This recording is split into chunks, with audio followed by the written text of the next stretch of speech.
Funcionarios de la salud y personas inmunocomprometidas serán los primeros en recibir esta dosis, que es de carácter anual. Para hablar del tema nos acompaña a esta hora el subsecretario de Salud, Cristóbal Cuadrado. Subsecretario, ¿cómo está? Muy buenas tardes.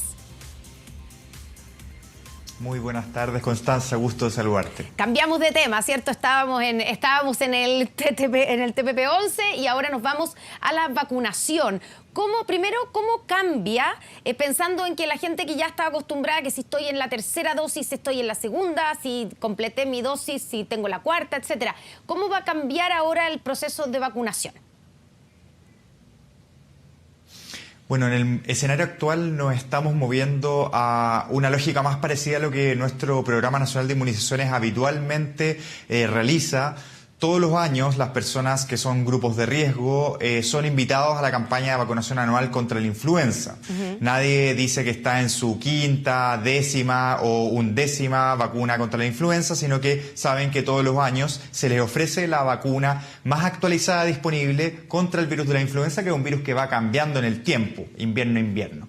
Algo muy parecido también está pasando con el COVID-19, el SARS-CoV-2, que es el virus que causa el COVID-19. Es un virus que también va cambiando en el tiempo, ¿no? Así, la variante que hoy día circula de manera más importante es la variante Omicron, y lo que ahora comenzamos a ofrecer entonces es una vacuna bivalente que incorpora el virus original y también la variante Omicron, y que es la vacuna más actualizada disponible y que va a pasar a ser parte de nuestro Programa Nacional de Inmunizaciones con esta lógica anual. Por lo tanto, desde hoy día estamos invitando a todos los grupos que son de riesgo, partiendo por los trabajadores de la salud, por las personas inmunosuprimidas, para que puedan ir a todos los puntos de vacunación del país para poder recibir esta vacuna que permitirá que enfrentemos las próximas olas mucho más protegidos. Ya, varias preguntas tengo. Primero, ¿le podemos explicar a la gente qué significa que sea bivalente? Una pregunta. Y segundo, a continuación, ¿significa esto que como va a ser anual, ya no vamos a necesitar una vacuna contra el COVID cada 6 meses? ¿Por qué? Porque ya digamos, el virus está más suave, porque ya nos inmunizamos mucho. ¿Por qué? Bueno, la primera pregunta, bivalente significa que tiene 2 variantes dentro de su composición. Está la variante original de Wuhan, ¿sí?, que es el virus original del año 2020, y además la variante Omicron. Eso significa que sea bivalente, o sea, incorpora las secuencias de ambos virus y por ende permite desarrollar una respuesta inmunológica frente a esas 2 formas del virus. Con respecto a el tiempo de inoculación, lo que hemos visto es que las personas que tienen sus 4 dosis iniciales, o sea, sus 2 dosis de esquema primario, más sus 2 dosis de refuerzo, que es la mayor parte de la población ya en el país, tiene una inmunidad que es bien duradera en el tiempo y que dura, de hecho, más de 6 meses. Tenemos un seguimiento prácticamente hasta 10 meses desde el inicio de la inoculación de las personas que se han colocado sus 2 dosis de refuerzo, que muestran que tienen un alto nivel de protección. Por lo tanto, dado ese conocimiento que ya hemos podido constatar, sabemos que lo más probable es que una dosis anual pueda ser suficiente. Y más aún que esta dosis anual, lo más probable es que solo sea necesario para los grupos de riesgo y no para toda la población. Por eso es muy similar a lo que hacemos año a año con la vacunación influenza, que va dirigida a grupos de riesgo específicos y no a toda la población, como ha sido la tónica hasta ahora. Subsecretario, ¿qué pasa con los adultos mayores? Porque en los grupos de riesgo no están nombrados o van a venir después. Y le pregunto porque los adultos mayores, o la gente que tenemos, digamos, cercanos a adultos mayores, se pusieron la 4ª dosis o la segunda de refuerzo hace ya mucho rato, más de 6 meses por lo menos, febrero, enero, estamos en octubre, y hay gente que está asustada porque son los adultos mayores los que hemos visto que tienen problemas cuando se agarran el virus. ¿Por qué no están incluidos en esta inoculación? Están considerados los 4 grupos de riesgo que van a ser llamados a esta vacunación. Son el personal de salud, las personas inmunosuprimidas, todas las personas mayores de 60 años y todas las personas que, incluso siendo menores de 60 años, tienen alguna enfermedad crónica, ¿sí? Y esto incluye a las personas que sufren de obesidad, que es una condición que también confiere mayor riesgo, ¿sí? Pero en esta primera fase del calendario estamos llamando primero al personal de salud y a los inmunosuprimidos. Durante las próximas semanas, gradualmente iremos también llamando a los adultos mayores, que esperamos haber convocado completamente antes de que termine este año. Por lo tanto, ese es el tiempo en el cual vamos a estar inmunizando y abriendo la campaña de vacunación a estos 4 grupos de riesgo. Ya, o sea, podríamos decir que para los adultos mayores y también para la gente que tiene enfermedades crónicas, estoy pensando especialmente cuando, como usted dijo, en la gente que tiene obesidad, porque es evidente que cuando uno mira los casos son los casos que se han complicado más o los casos que incluso han terminado muriendo, ¿cierto?, por COVID-19. ¿Esas personas van a estar vacunadas de aquí a fin de año o antes de que termine el año? Así es. Así es. Ya. Y de esa manera está planificado el calendario, está planificado también los suministros de vacunas y todas estas personas podrán recibir de manera gratuita su vacuna para poder mantenerse lo más protegidos posible. Subsecretario, podemos pensar también que así como usted hace la comparación con la vacuna para la influenza, que también, ¿cierto?, uno vacuna, por ejemplo, a los menores de edad o a los que tienen asma o a los mayores, pero también uno se puede vacunar pagando, comprando la vacuna de influenza, en contra de la influenza. Lo hacen de repente las empresas, ¿cierto?, vacunan para sus funcionarios. ¿Eso va a ser posible en el caso de la vacuna contra el COVID? Por ahora eso es algo que no ha sido recomendado por parte de nuestro Consejo Asesor de Vacunas y Estrategias de Inmunización.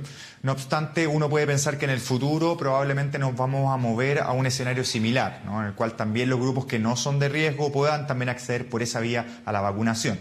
Lo que sí quiero dejar muy claro es que si es que hay cualquier antecedente de que en otros grupos que hasta ahora no han sido priorizados, la inmunidad va decayendo o su riesgo se incrementa porque, por ejemplo, aparece una nueva variante que sea más contagiosa o de mayor riesgo, esas personas van a ser incorporadas en los grupos de riesgo.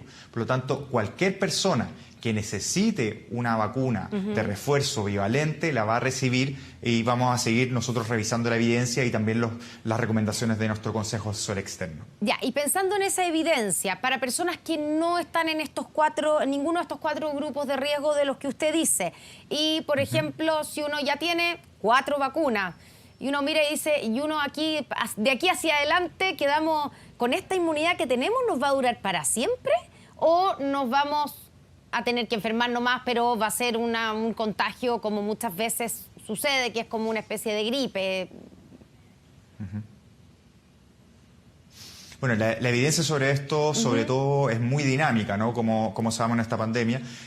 Por lo menos la información que sabemos al día de hoy es que las personas que, por ejemplo, son menores de 60 años y que no tienen una enfermedad crónica, ¿sí?, o sea, las personas sanas, menores de 60 años, son personas que con sus 4 dosis de vacunas están muy bien protegidos y protegidas. Por lo tanto, por ahora pueden tener mucha tranquilidad con respecto a su situación y su nivel de protección. ¿Pero hasta cuándo, como subsecretario? mencionaba previamente, si es que esto llegara, nosotros podemos ver que a los 10 meses hay un alto nivel de protección y ningún país del mundo, quiero también recalcarlo, ha ofrecido de manera general a su población 4 dosis de vacunas, ¿no? Por lo tanto, nosotros nos encontramos en una situación muy favorable, con altos niveles de protección y eso también se demuestra en que, por ejemplo, hoy día tengamos un número muy, pero muy bajo de personas hospitalizadas con cuadros graves por COVID-19. Subsecretario, ¿qué pasa con el plan, digamos, el calendario de vacunación original? Hay todavía gente, usted dice que la mayoría de las personas que viven en nuestro país tiene ya todas las vacunas con sus refuerzos, pero hay un grupo que no. Que no sé, está con 3 dosis o con el esquema de las 2 y después una dosis. Esa gente, la recomendación es que se complete todas sus vacunas. Así es.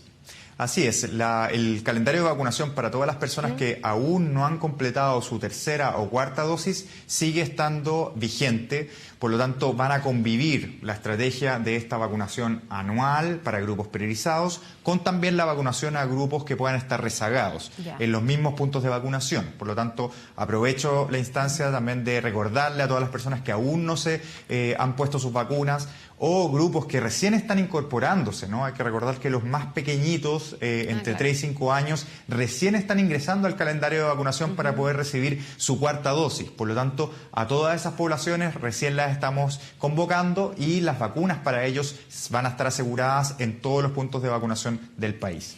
Subsecretario, la vacuna ambivalente, ambivalente le iba a decir, eso es totalmente distinto. La vacuna bivalente que vamos a empezar a suministrar, ¿cierto?, a estos grupos que usted dice.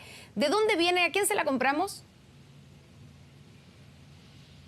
Nosotros tenemos convenios de vacunas con los dos laboratorios principales, que son tecnología RNA mensajero, que son Pfizer y Moderna, ambos laboratorios con los cuales tenemos contratos y convenios de suministro que nos permitirán tener vacunas bivalentes, no solamente ahora, sino también durante todos los próximos meses, asegurando un suministro en distintos escenarios de demanda. Ya, nos olvidamos entonces, estaba pensando en las primeras vacunas con las que nos vacunamos todos, que eran las vacunas chinas. Por ahora no, yo no diría que nos olvidamos, ¿no? Yo quiero recordar que la vacuna Sinovac se sigue utilizando particularmente en la población más pequeña, que sigue siendo un proveedor importante, y que además todos los laboratorios están desarrollando nuevas vacunas bivalentes y trivalentes, ¿no? Incorporando distintas variantes. Por lo tanto, vamos a nosotros continuar un trabajo con distintos proveedores porque nos interesa asegurar un suministro a largo plazo y para eso hay que estar abierto a todas las innovaciones que los distintos actores están proponiendo y desarrollando a nivel global. Subsecretario, usted decía que el virus, ¿cierto?, y lo hemos visto, es sumamente dinámico y por lo tanto todo esto puede cambiar y la idea es que se vayan tomando las decisiones de acuerdo a la situación y, del virus, ¿cierto?, en nuestra población. Y decía usted que tenemos muy bajo nivel de hospitalizaciones. Pero ¿cuál es la evaluación a 10 días del inicio del no uso obligatorio de la mascarilla, ¿cierto?, y del cambio de fase de gran parte de nuestro país? ¿Cuál es la evaluación en términos de cómo se ha comportado el virus? Porque han subido la cantidad de contagio, no así las hospitalizaciones, al parecer, ¿o no? Bueno, nuestra evaluación es favorable, el número de casos se ha mantenido bastante bajo, en un escenario en el cual nosotros sabemos que hay una relativa baja circulación viral, hay un alto nivel de protección de la ciudadanía por la cobertura de dosis de refuerzo y que tenemos una situación en la cual las condiciones de ventilación mejoran muchísimo debido a la primavera, más actividades al aire libre y mejor ventilación de espacios, ¿no? Por eso también era un momento adecuado para hacer este paso de medidas y lo que nosotros vemos es que no hemos tenido un impacto importante y quiero destacar que lo que hemos aprendido durante este año, particularmente lo que fue el invierno, es que debido a los altos niveles de protección que tiene nuestra población por la inmunización, la verdad es que el número de casos diarios deja de ser un indicador tan relevante, lo mismo que la positividad, ¿no?